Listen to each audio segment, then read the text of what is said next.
आज हम एक नए टॉपिक के बारे में जानेंगे, इतिहास की अध्ययन की आवश्यकता क्यों। लेकिन बहुत से दोस्तों का मन में ये आता है कि सर, हम जब सरकारी जॉब ले लेते हैं या प्राइवेट में जॉब ले लेते हैं तो कहीं भी किसी भी क्षेत्र में किसी भी ऑफिस में ये काम नहीं पड़ता है कि हेमू ने क्या किया, जहांगीर ने क्या किया, अकबर ने क्या किया, शाहजहां ने क्या किया। उनके जीवन से कुछ हमें रिलेटेड नहीं रहता है, काम कोई आवश्यकता नहीं पड़ता है। तो फिर हमारे गुरुजी क्यों हमें मार मार कर पढ़ाते हैं, हमें मार मार कर रटवाते हैं, क्यों माथा पेची करवाते हैं, ऐसे आपके मन में आते रहता है। तो आज हम आपके सवालों का जवाब देने आ गए हैं।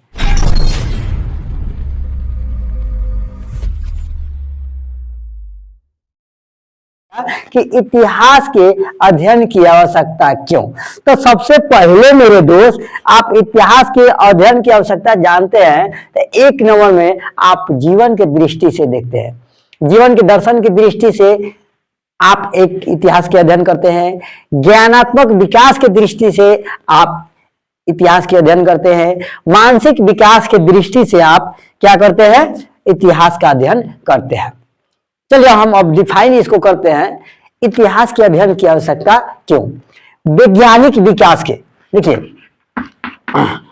भैया, वैज्ञानिक विकास के साथ साथ संसार के सभी राष्ट्रों ने सामाजिक दृष्टि से बहुत तीव्र गति से प्रगति की है। जब एक राष्ट्र के समस्याओं और हलचलों का प्रभाव दूसरे देशों पर भी पड़ता है, जैसे ये है इंडिया और ये है पाकिस्तान। यहाँ पर इंडिया में खाद्य पदार्थ बनता है, क्या बनता है मेरे दोस्त, खाद्य पदार्थ बनता है। और इस खाद्य पदार्थ को हम लोग यहाँ पर सेलिंग करते हैं पाकिस्तान में, तो पाकिस्तान वाले आराम से बैठ कर खाते हैं, महंगाई नहीं रहता है, यहाँ सस्ता रहता है, यहाँ भेज देते हैं, वो भी आराम से बैठ कर खा लेता है। अब आया यहाँ पर चीन, ये खचरवा आ गया, अब इन्होंने क्या किया, अटैक कर दिया। किस पे कर दिया, इस पे अटैक कर दिया। ये तो ऑलरेडी पहले से खचरा ही है, बदमाश ही है, ये अटैक कर दिया। अब इसकी स्थिति को क्या होगा, इसका स्थिति चरमरा गया। अब जब इसका स्थिति खराब हो गया तो पाकिस्तान वाले तो भाई भूखे मरेंगे ना।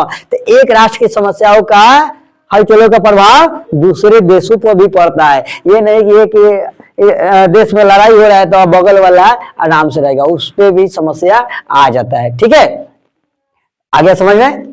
चलिए, इतिहास समाज में मनुष्य के विकास का एक अध्ययन माना जाता है। जो इतिहास है, तो ये इतिहास पढ़ने से क्या होता है, समाज में जो मनुष्य रहते हैं उनके विकास का विषय माना जाता है। इतिहास में अतीत का अध्ययन और इसका उद्देश्य वर्तमान को प्रकाशित करना होता है। क्यों? क्योंकि इतिहास में जो घटना घटी रहती है उसी से हमको सीख मिलता है और वर्तमान हमारा आगे ठीक ठाक हो जाता है। अतः इतिहास के अभाव में वर्तमान को भली प्रकार नहीं समझ सकते हैं और ना ही भविष्य के बारे में हम क्या कर सकते हैं, चिंता कर सकते हैं या सोच सकते हैं। इस प्रकार इतिहास के अध्ययन की और अतीत, वर्तमान और भविष्य को समझने के लिए हमें इतिहास को पढ़ना जरूरी है। इसलिए हमारे स्कूलों में, इसीलिए हमारे कॉलेजों में इतिहास का अध्ययन कराया जाता है। अब देखिए, मानसिक विकास की दृष्टि से, मानसिक विकास की दृष्टि से, ठीक है, उसके बाद ज्ञानात्मक विकास की दृष्टि से, ज्ञानात्मक विकास की दृष्टि से, जीवन के दर्शन की दृष्टि से, जीवन के दर्शन की दृष्टि से। भैया, जो भी नेता बनते हैं, जो भी अच्छा पॉलिटिक्स करना चाहते हैं, यदि इतिहास का अध्ययन वो नहीं किए रहेंगे तो वो वर्तमान में अच्छे राजनेता नहीं कहलाएंगे। वो पीछे देखेंगे कि भैया सम्राट अशोक ने कौन कौन सा जन कल्याण किया था जिसके कारण उनका नाम इतना हुआ कि सम्राट, महान सम्राट, दो गो नाम लगा। मैं भी कुछ ऐसे करूंगा तभी मेरे में सम्राट महान का उपलब्धि जुड़ेगा।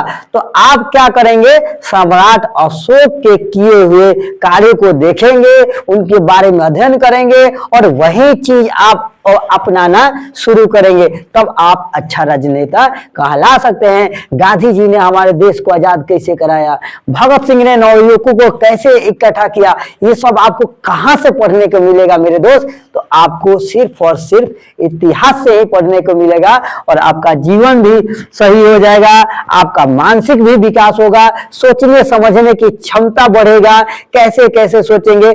बहुत से टीचर इसको रटवाने के विषय समझते हैं, लेकिन ये रटवाने का विषय नहीं है, उसके बाद ज्ञानात्मक विकास की दृष्टि होगा।